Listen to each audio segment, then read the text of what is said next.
आज का हमारा टॉपिक है न्यूक्लिक एसिड्स। आगे चलते हैं, मगर आगे चलने से पहले अगर आप लोग ये वीडियो देख रहे हैं और आपकी कोई हेल्प हो रही है तो हमारे चैनल को सब्सक्राइब करें। टॉपिक पर आ जाते हैं। Nucleic acids. फ्रेडरिच मिस्टर, जो कि एक स्विस फिजिशियन था, उसने डिस्कवर किया था nucleic acid from nucleus of pus cell. Pus cell हम उसे कहते हैं जिस पर अगर चोट वगैरह कोई लग जाती है ज़ख़म, तो उस पर हम बैंडेज बांध देते हैं। फिर जब वो उतारते हैं तो उसमें जो ब्लड होता है ना, वो ख़राब ब्लड उसमें होते हैं। पस सेल हम उसे कहते हैं, उसमें जो सेल होते हैं। तो उसके न्यूक्लियस में से इसने न्यूक्लिक एसिड डिस्कवर किया। इसने पहले इसे नाम दिया न्यूक्लियन, क्योंकि ये न्यूक्लियस में मिला था, तो न्यूक्लियस में इसे मिला था तो इसने इसका नाम न्यूक्लियन रख दिया। It was found date nucleon has acidic properties. फिर उसने देखा कि इसमें एसिडिक प्रॉपर्टीज़ हैं, न्यूक्लियन में एसिडिक प्रॉपर्टीज़ हैं। हिंस इट वॉज रीनेम्ड, उसने फिर उसे रीनेम कर दिया न्यूक्लिक एसिड। उसने उसका दोबारा नाम रख दिया न्यूक्लिक एसिड। ये है फ्रेडरिच मिस्टर, जो कि एक स्विस फिजिशियन हैं, जिसे हम डीएनए मिडवाइफ भी कहते हैं। अच्छा, तो nucleic acids are polymers of 5 sugar based compound called nucleotide.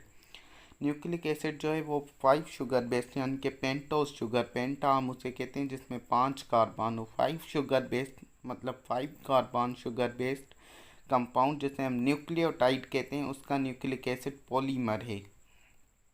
Nucleotide को हम डिटेल में पढ़ेंगे। Nucleic acids are present in all living things from virus to man.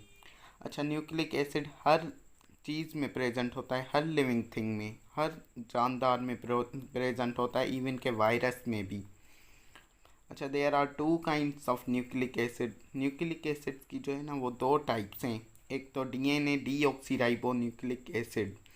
DNA को हम डीएनए का फुल फॉर्म है ना, उसका फुल फॉर्म ये है डीऑक्सीराइबो न्यूक्लिक एसिड।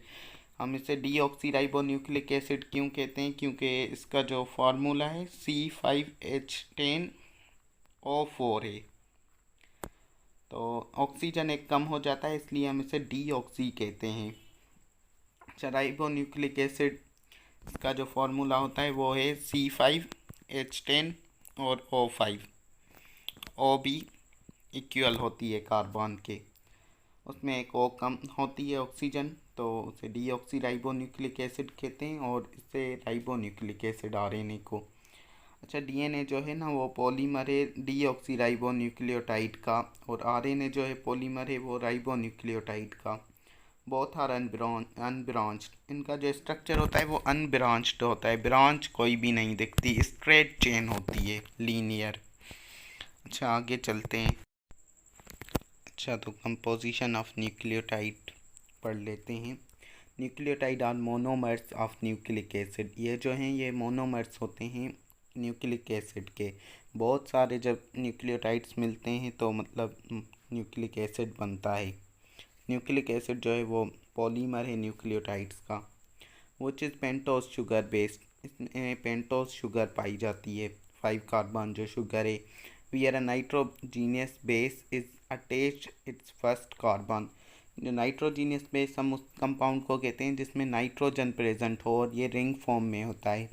तो ये बोल रहा है कि वो जो है ना पेंटोज शुगर, उसके फर्स्ट कार्बन पर नाइट्रोजीनियस बेस अटैच होगी न्यूक्लियोटाइड में।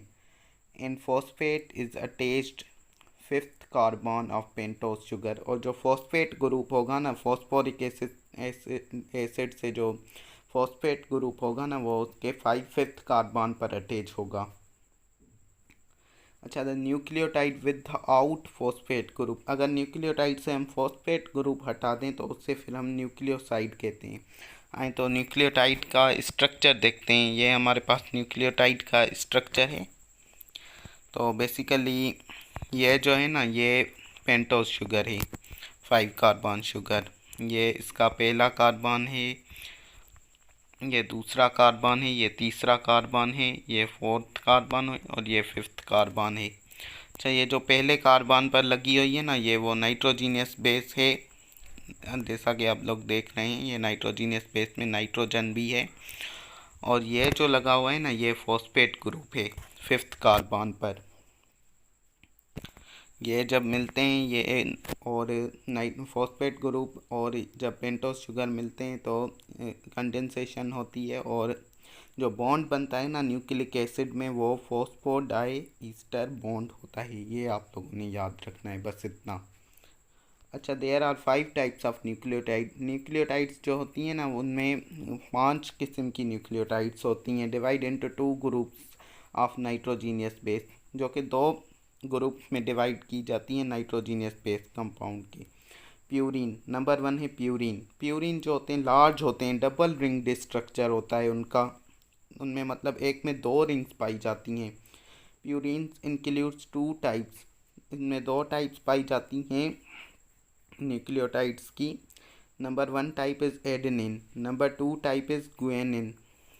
अच्छा, ये जो होती है ना वो डबल रिंग स्ट्रक्चर होती हैं, जैसा कि आप ये देख रहे हैं एडेनिन का ये स्ट्रक्चर है, इसमें गुआनिन नहीं है, ये खाली एडेनिन का स्ट्रक्चर है प्यूरिन में। अच्छा, तो प्यूरिन में डबल रिंग स्ट्रक्चर है और ये लार्ज होती हैं as compared to second type pyrimidine, जो कि स्मॉल होती हैं और सिंगल रिंग स्ट्रक्चर होता है उसका।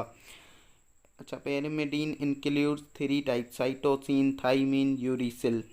अच्छा, ये जो है ना ये है पैरामिडीन, इसमें एक रिंग होती है और ये स्मॉल होती है प्यूरिन के मुकाबले में।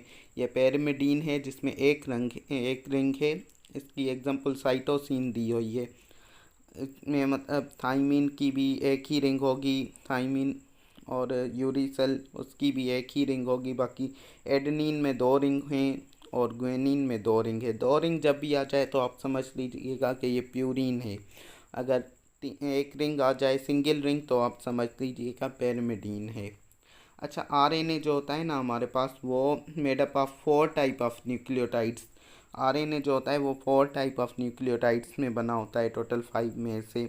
एडेनिन, गुआनिन होती है, साइटोसिन होती है और यूरिसिल होता है। उसमें थाइमिन जो होती है ना वो एब्सेंट होती है।